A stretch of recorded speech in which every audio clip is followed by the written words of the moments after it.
Assalamualaikum warahmatullahi taala wabarakatuh. Alhamdulillah, syukur kepada Allah Taala. Pada hari ini kita dapat bersama lagi dalam pelajaran sirah. Pelajaran sirah ini akan menceritakan berkenaan dengan kehidupan Rasulullah sallallahu alaihi wasallam. Yang mana tajuk yang kita akan bahas pada hari ini berkenaan dengan jihad Rasulullah dan juga para sahabat pada bahagian yang kedua. Yang mana kita telah jelaskan pada minggu sebelum ini berkenaan dengan maksud jihad pada bahasa dan juga istilah.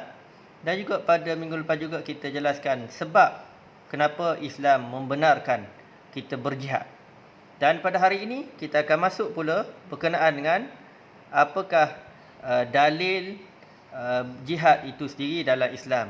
Hujah ataupun bukti dalam Islam membenarkan kita berjihad di jalan Allah Ta'ala. Dan dalil ini mestilah sama ada berdasarkan ayat Al-Quran ataupun hadis Nabi SAW. Dan pada hari ini Ustaz bawakan satu ayat Al-Quran, firman Allah Subhanahu Wa Ta'ala, wajahidu fillahi haqqa jihadih. Salah satu banyak ayat-ayat Al-Quran menceritakan berkenaan dengan jihad. Salah satu yang Ustaz pilih pada hari ini iaitu surah Al-Hajj ayat 78 yang maksudnya wajahidu, dan berjihadlah kamu pada jalan Allah Ta'ala dengan jihad yang sebenar-benarnya. Hendaklah dengan bersungguh-sungguh.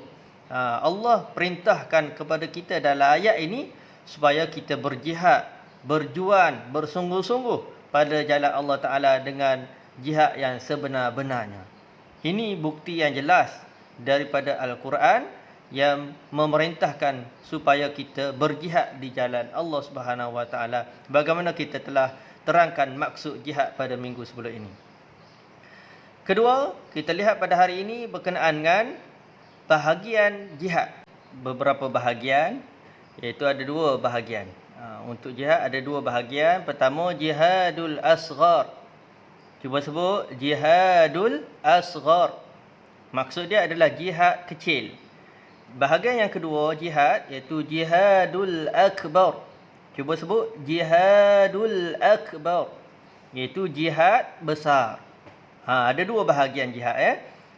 Pertama kita lihat apa maksud jihad asghar, iaitu jihad kecil ini. Jihad kecil iaitu berjuang di medan peperangan untuk menegakkan kebenaran dan menentang kemungkaran. Itulah dimaksudkan dengan jihad kecil.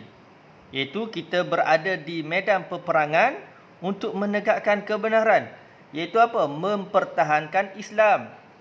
Dan juga menentang kemungkaran. Apa sahaja musuh yang menentang Islam, itulah dipanggil, yang kita berada di medan peperangan itu dipanggil jihadul asghar.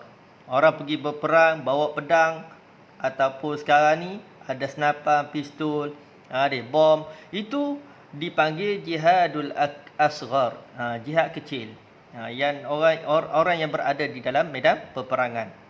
Tujuannya adalah untuk mempertahankan Islam, menegakkan kebenaran tersebut dan juga menentang segala bentuk kemungkaran, kejahatan. Okey, apa pula maksud jihadul akbar? Jihad besar ini iaitu jihad akbar, iaitu berjuang menentang hawa nafsu dalam diri sendiri.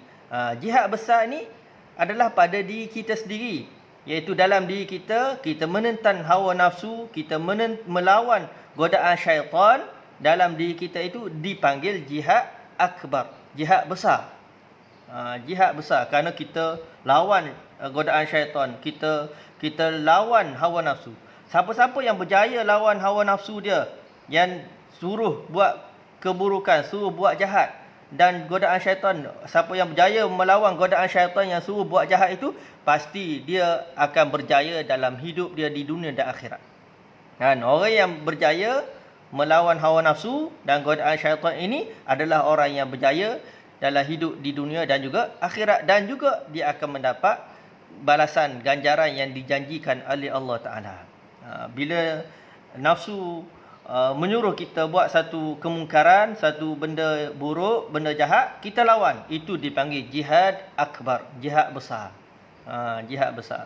Moga-moga dengan pelajaran kita hari ini berkenaan dengan dalil jihad dalam Al-Quran dan juga bahagian jihad ini boleh memberi manfaat kepada kita semua. Moga-moga mendapat keberkatan daripada Allah Ta'ala. Sehingga itu, sekian. Assalamualaikum warahmatullahi ta'ala wabarakatuh.